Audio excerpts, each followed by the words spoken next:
I can reveal to you that I have now watched Top Gun Maverick in the way that was intended from the comfort of my living room. So it is on streaming. So I sat down the other night and I thought I'll do it on behalf of the podcast. I will sit, and I'm glad I didn't go to the movies to see it, is what I will firstly say. I know it's one of those things where you can only see this in the cinema or whatever. I understand that those, like, you know, plane scenes are very thrilling. I am absolutely sure, and I'm sure it looked great on the big screen and blah, blah, blah, blah, blah. But I don't really care. Like, plane moves like are fun for me for about like 60 seconds. Like, you know, one buzz the tower, one thing where you kind of like pull up or pull backwards or do some fancy thing. Absolutely. But after a while, I'm just like, okay, yeah, this is. Do you think if I showed you a compilation of flying scenes from the first one to this one, you could tell which one was which? Like, do you think this is a significant improvement? I think if you showed me a compilation of flying scenes from the first movie and this movie, that would end the podcast. I'd be like, what are you doing to me? Why are you torturing me in this way? You've taken out the bits that I might be interested in and just left me with the bits that I do not care about. I didn't think it was as bad as I was expecting, right?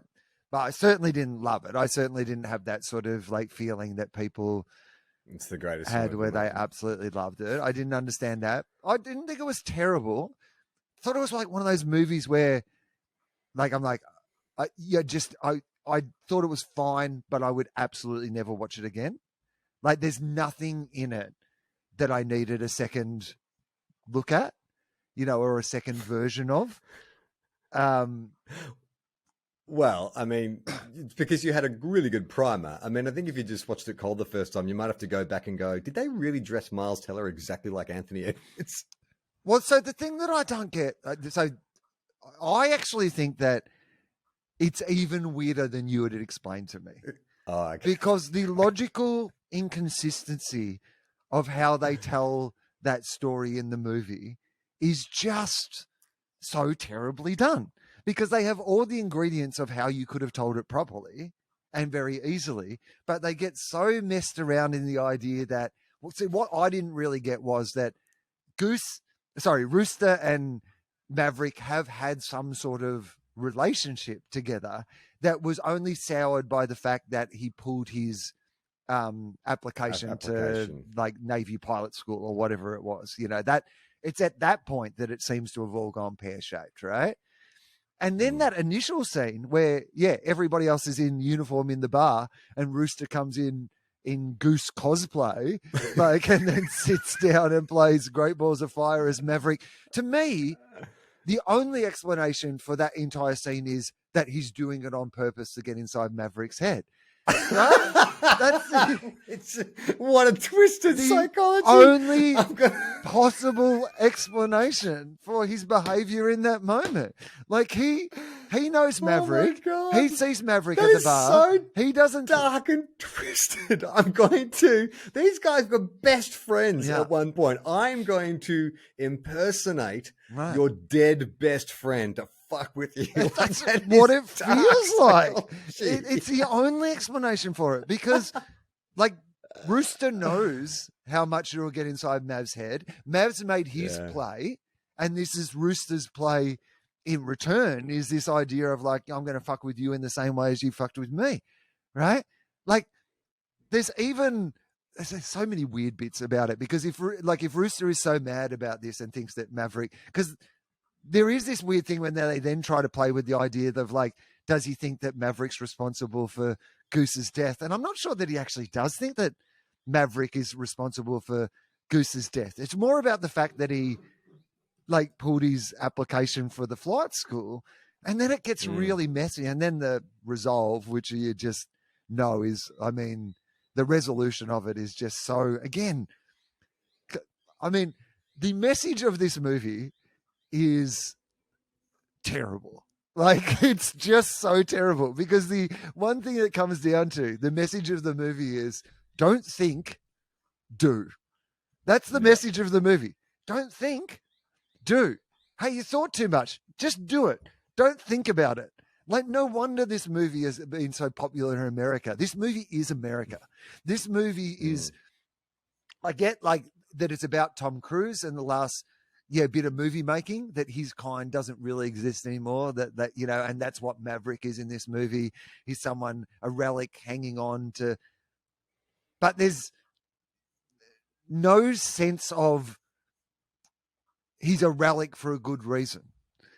Yeah. And this movie, like, I mean, literally the message is don't think about things, just do things. It is the most American message of all time.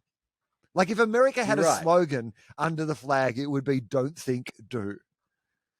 Well, I guess, I mean, if you really wanted to sort of say he's a relic for no reason, that's not exactly true. Like, he's the only pilot who's ever been able to blah, blah, blah, whatever his qualifications were. And so these millennials, these millennial pilots, they don't have the kind of feel that Maverick had, because he used to fly F-14s, whatever the fuck it is. So I think that's the kind of... Yeah. But it's not kind of reason true. Why he's stuck in it's time. Imaginary. It's not true. Yeah, exactly. Like, but it's Napoleon Dynamite's older brother who was a star quarterback in high school. You're nostalgic for a time that actually never existed in the first place. He is the classic of, there is this real sense of, I thought the message of the movie was going to be that, of course, he would have the capacity to teach these kids how to do it. Like, but really the message is that he's just better than them and they couldn't do it without him. Like, none of them can do it. They're the new Top Guns. And of course, he is the only person who can possibly get it done. It's that scene of like, your kind's out of the way. Yeah. Like your time's over or whatever. And it's like, not today. And it's like, yeah, not today, but what is the message of this movie? It's the new Ford versus Ferrari. This is the perfect Father's Day film. In fact, when I talked to Broden, he was saying like his dad doesn't go to the movies anymore, just doesn't consume movies, but took him to Top Gun was one that gets a pass because, there's father-son issues. And it really, you're right, it's reinforcing that message that old people get it. Old people get it, and young people are dumb. Technology the best that young people can do is impersonate their dead dads. Exactly. Like, that's the closest you'll ever get to any meaning, is dressing like us. Yeah, and like you'll get an opportunity to prove yourself mostly through misguided guilt and nepotism, because Rooster gets to fly in this final battle based on nothing more than Maverick's fucking hunch, right?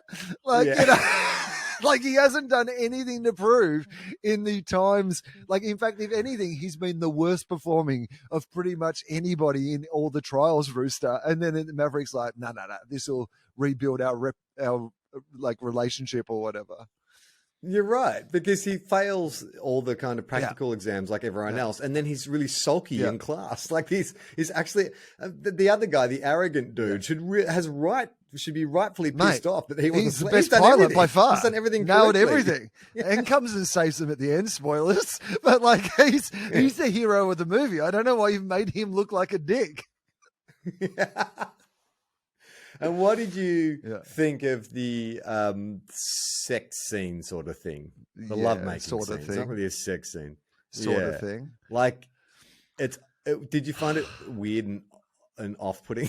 Yes, absolutely.